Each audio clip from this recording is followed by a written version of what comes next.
Hi, friends. I'm Matt Wickman. I am the University Professor of English at BYU. I'm also the Communications Director for the Society of the Study of Christian Spirituality. And I'm here with Rachel Wheeler. And Rachel is the Associate Professor of Theology at University of Portland. And she's also in her last year as the Secretary of the Society. And this is a role she's filled with great dedication the past several years. And I want to say, Rachel, first, thank you for talking with me today. It's great to see you. Great to be here. So I've got 5 questions or sets of questions for you that address your perspective on the society for the study of Christian spirituality and also on to your considerable body of scholarship and also your thoughts about what initially drew you to Christian spirituality and about what draws you to it today, right? So I'll start here with the first set of questions, and it's about the Society for the Study of Christian Spirituality. Now, you were an active member of the society prior to your election as secretary of the society. And I'm wondering what, if anything, your service the past few years as secretary has revealed to you about the society that you might not have recognized otherwise. Sure. Um, yeah, a lot of my engagement with the society has been as secretary, because if I think about when I started, it was a little over 10 years ago, and I've been secretary for 6 years. So it was really nice to jump in and have a kind of leadership role as early as I was able to. And of course, those years were during COVID. So a lot had changed in terms of going to AAR when we could all be together as a community of scholars.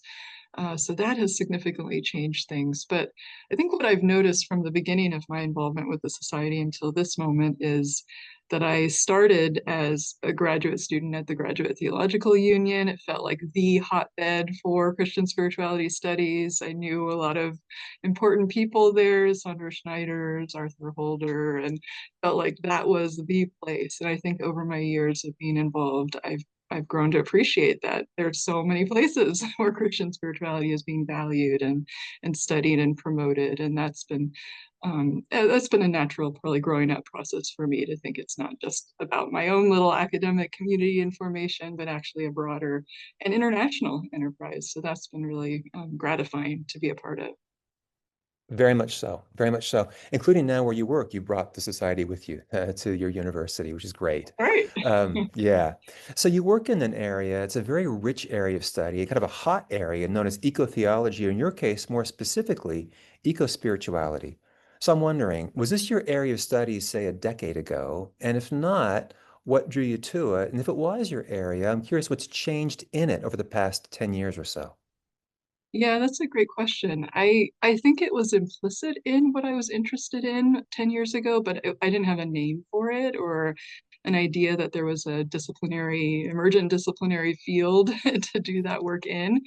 My attraction to the desert mothers and fathers was all about their asceticism and then what scholars were seeing as kind of green asceticism, what could be lived out today as a response to climate change or ecological damage. And so there was an implicit valuing of the experience of loving the natural world and wanting to care for it in that body of work that I just grew to connect with eco spirituality. But it was really my undergrad students here at the University of Portland who put that more on the map for me and made me look for the resources. And they are there. There are books published in the 90s that use that term, eco spirituality, but I just didn't know of them when I was studying mostly the desert tradition and trying to figure out what it was about their wilderness experience that felt relevant for our moment today. So it's grown and changed. It's become maybe more visible to people in the society because other people, Lisa Dayhill, Tim Robinson, there are other people who've been doing important work in that and using that language and kind of normalizing it now and making connections with other denominations, other, ecumenical ventures and interreligious pieces where people have been engaged in some kind of work like this for a while and just making those connections. Yeah, terrific. Good. So you published several books now, actually, right? And I own several of them. Okay, so you've written your first book, right? This dissertation book that got published, right? The book Desert Daughters, Desert Sons, right? And then you Yeah. also wrote the book Eco-Spirituality Introduction, and then the book Radical Kinship, a great book that I actually saw before was actually in print. And then Thank most you. recently, the edited volume titled Beneath the Roar and Tumult, and subtitled Promoting Radical Hospitality and Belonging in College Classrooms. So Mm. can I ask about that most recent book and particularly what you mean by radical hospitality and what Mhm. that has to do with college teaching? Yeah, absolutely.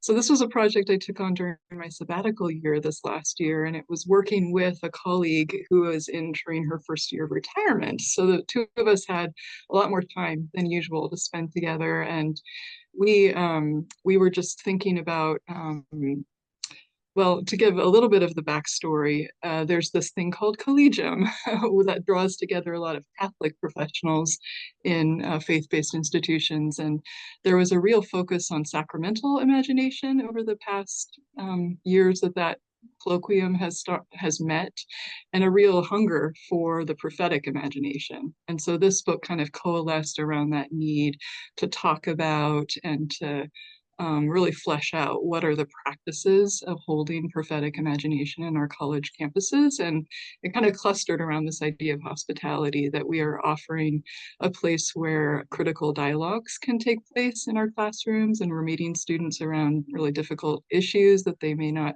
know how to talk about. So it is about holding space and what are the processes that we use in our classrooms for holding space around tensions and difficult material to digest together. And it's holding together the two pieces of maybe biblical prophetic imagination, that is, the critical denunciation of what's going wrong, which is what a lot of academics maybe gravitate to, that diagnosis and analysis piece, and then holding like hope, this other thing, like what is the possible future we could live toward, and that we value together. And so we felt like holding space for those two things too was being hospitable, for the critical piece that needs to be voiced, and then also for the hopeful piece where we can kind of generate some optimism for what future we can build together. So it was a really satisfying project to put together, and a lot of people across different contexts in the US contributed chapters across different disciplines and different undergrad, grad school. I think there's even a chapter on doctoral students, so in management, nursing, business, all sorts of disciplines. And just seeing where the tentacles kind of prophetic imagination can emerge in spaces where you might not expect it. That sounds great. I look forward to reading it. And it sounds right for the discipline like spirituality, which does have such broad application across so many fields, not just its own small sector of specialists. Yeah, Exactly. Yeah, I felt probably, like yeah. we're kind of doing that kind of work already, I think. So we bring something important to these conversations. Agreed. Yeah, thank you. Let me ask you, actually, speaking about reaching across broader groups, right? So you're an academic, and other academics, including me and many in our society, read your work. But your work, when I read it, it also seems like it's accessible to non-academics, like educated non-specialists. And I'm wondering how you imagine the group to whom you're writing, right? Do you write primarily to academics, other scholars, or are you writing for a broader public? And is the disposition in your writing, is it a matter of professional necessity in how you imagine your writing, or is it a matter of ethical concern, or is it just a matter of aesthetic feel, like you write in a way that seems right and or most comfortable to you? Yeah, that's a great question. I wasn't sure how to answer this to begin with, because I think generally I just write the kinds of books I want to read, and they're a process of kind of creating something that is meaningful to be said because I'm thinking about it myself. And I want to share it with people who are probably like me, whether they're scholars or not. So that's kind of the easiest answer for that. But my background is shared with you, Matt. Did my master's in English before I came into theology and spirituality. So I was writing poetry and creative writing with fiction, and my essays or nonfiction would be just schoolwork, and then this other stuff would be kind of the fun stuff. So I feel like formed in that the pleasure of writing poetry or fiction really does inform the way that I think about nonfiction, and the way that I want to either create a persona that is me or is the me I want to become, and using language to reveal and also to um, and to carefully disclose, I guess, in a way which is complicated. And so I think my writing has navigated that in ways that I'm still working on with my current project, because I feel like nonfiction, it's real, but it's also can create a barrier too if you only are writing about a subject that's not yourself, and you can hide yourself in a way. And so kind of thought, well, that's where I could be doing poetry and novel writing to keep myself kind of safe, to share ideas, but keep myself not a part of the narrative. And now with my nonfiction, I've increasingly been more comfortable sharing more parts of my life in my writing, which maybe does make it more accessible. But I think I've learned that from my students, them needing to have stories from my life, or even I preach at my church. So, preaching is a different kind of group of people, also, educated, but maybe not exactly with the subject matter I'm sharing. So, learning to speak to where people are, I think that's informed my writing a lot, and it's continuing to change, and I hope meet different readers and possibly more readers because of my capacity maybe to share more of myself, which is uncomfortable, but a part of my own healing and growth, I suppose. Which is great. I admire it. I think people who can write in a way where it's not only their own narrow guild that can read it, but it can actually draw people from different backgrounds and life experiences. I think that's a skill that's not easily acquired, and it's Mm. one you have managed to acquire and really continue to sort of perfect, which I think is fantastic. So bravo you. So here's the last set of questions then, right? So. I remember when I first met you, it was about 10 years ago at this conference in Switzerland, right? And I asked you about why you were there. You said, well, these are my people, you said, my people, Yeah. the people at this conference, right? So I guess I'm wondering whether you feel about Christian spirituality the way you felt about it when you entered the field as a grad student. Does it Mhm. inspire you still? What calls to you about or from the field today? Yeah, it does still inspire me. I feel like it's changed and I'm changing too. So I don't always feel like this year I'm not going to make it to AAR, and that feels like a real loss in my experience of being a part of that community. And so I'm just having to navigate that for the future. What does it feel like when I can't connect with this group of scholars that means a lot to me? But I also feel like there are ways in which a lot of us are making connections with other disciplines or other bodies of work that we wouldn't have often thought of as our primary work together. We're just focusing on the classics of Christian spirituality, that kind of thing.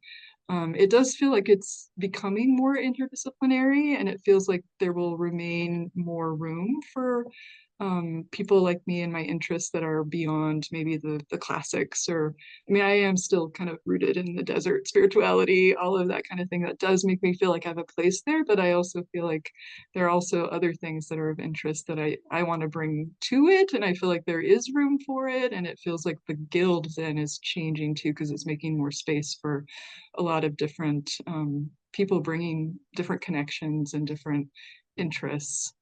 I don't know. It kind of feels like it remains to be seen, but I do feel like there's something meaningful about my not being able to be at AAR this year that feels poignant, and like this is still my people, my group of It's still people. your people.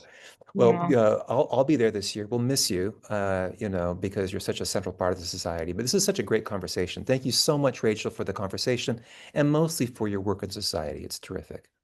Thanks, Matt. Really appreciate it. And thanks for all you do for the society too.